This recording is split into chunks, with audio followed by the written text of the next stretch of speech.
So you want to be in business for yourself, but you have little or no cash to put up as capital. You are well aware that the funding options for startup businesses are severely restricted.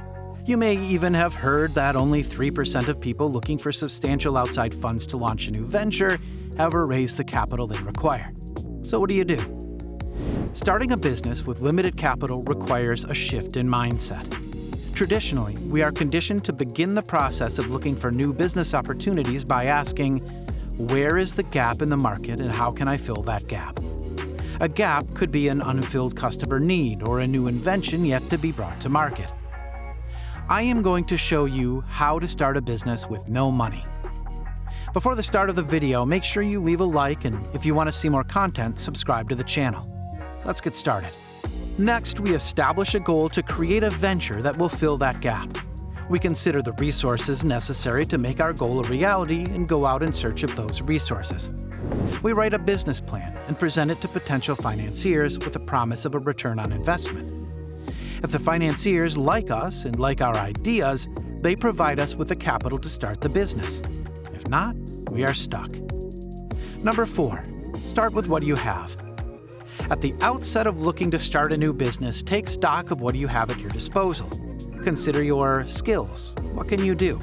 Experience. What have you done in the past? Knowledge. What do you know? Tangible resources. What do you own and what do you have access to? It is recommended that you think carefully about your responses to these questions. Go beyond what comes to mind immediately and think a little more deeply about what you have at your disposal. In this process, be sure to write down your responses to these questions. Your written responses will create a collection of artifacts that can be combined to create something interesting, novel, and valuable in establishing a new business. If you are enjoying this video, leave a comment below. Number 3, take into account who you know. What you have needs to be combined with who you know for it to have real power. Take stock of the relationships you have with others. Map out your network of connections and consider how your connections could enable you to use what you have more effectively.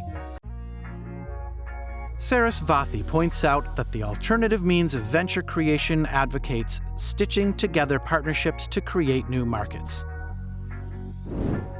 Relationships, particularly equity partnerships, drive the shape and trajectory of the new venture. Number 2, invest what you can afford to lose. There is a big difference in your mindset if you start with the perspective that I am investing this amount and I expect a 30% return versus I can afford to lose this much, therefore I will put it into the business and see if I can make it work. If you have only put in what you can afford to lose, you maintain flexibility in the business and minimize stress in managing it. If you are only willing to invest when you expect that you can get a specific return, there is a strong chance that you may never take the leap and launch the business you always dreamed of owning. An example of this is the entrepreneur who refuses to leave a well-paying job until he finds an opportunity that he predicts will pay more. Versus one who decides to invest a small portion of her savings and 2 years of her life in a project that she believes is worth that amount of time and money, irrespective of whether it will pay more than what she currently earns. Number 1, experiment and adapt. With this mindset, flexibility and adaptability are a competitive advantage.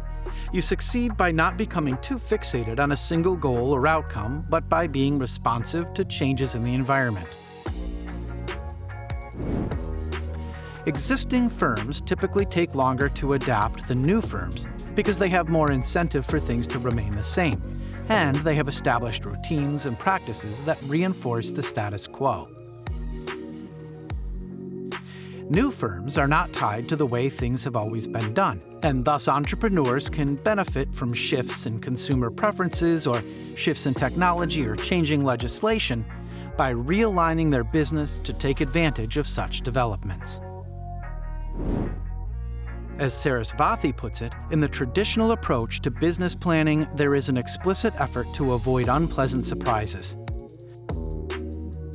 The entrepreneur with the alternative mindset, in contrast, has to stand ready to make do with what comes her way and learn to transform both positive and negative contingencies into useful components of new opportunities. If you are enjoying this video, leave us a comment below. Types of new businesses to start with limited capital. The businesses that emerge when entrepreneurs have limited capital and adopt their alternative mindset for new venture creation typically have certain characteristics. They often fall into one or more of the following broad categories: service, events, performance, brokerage, or education. Service businesses depend on the skill and time of the person starting the business. Such a person can make their skill available to others with relatively little upfront investment. To start a service business, you merely need the tools of your trade. A consultant may require a computer, a handyman some tools, and a dressmaker a sewing machine. With these tools on hand, you can use your contacts to start selling your service. Events-based businesses are a little more complex, but can still be started with limited capital. See the March edition of Entrepreneur for a feature on events-based businesses. Events-based businesses include ventures that put on sports events, expos, and concerts. The advantage of such businesses is that with effective marketing, you can sell the tickets before you incur the major costs, limiting the amount of capital required to keep the venture afloat. Performance-based businesses depend on the ability of entrepreneurs to perform and to pull together other people who can enhance the performance. Mark Lamberti, the entrepreneur who turned Macro into what it is today, says he learned some of his most important business lessons when he played in and managed a band in his young adult years. Performance-based businesses depend on the creative skill of the entrepreneur, coupled with an ability to market those skills to a broader audience. Musicians, comedians, motivational speakers, and singers all have the potential to create performance-based businesses. So you want to be in business for yourself, but you have little or no cash to put up as capital. You are well aware that the funding options for startup businesses are severely restricted. You may even have heard that only about 3% of people looking for substantial outside funds to launch a new venture ever raise the capital they require. So what do? Starting a business with limited capital requires a shift in mindset.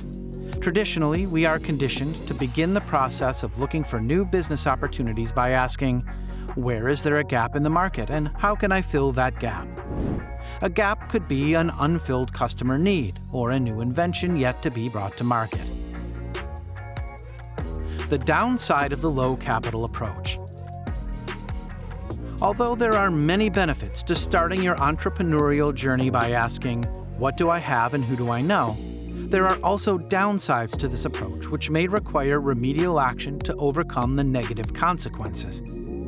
The major one centers on the notion that the business and the owner become inextricably linked. The owner is the business, and the business is the owner. Under such circumstances, it becomes difficult to scale the business because the owner only has so many hours a day to keep selling his services. It also becomes difficult to sell the business because it is worth very little without the owner, and there is a risk that the owner may become overworked and burn out. To overcome these challenges, entrepreneurs should focus on codifying what they do and training others to be able to replicate it. They should also aim to systematize as much as possible in the business, creating systems and processes to do what they would otherwise have done.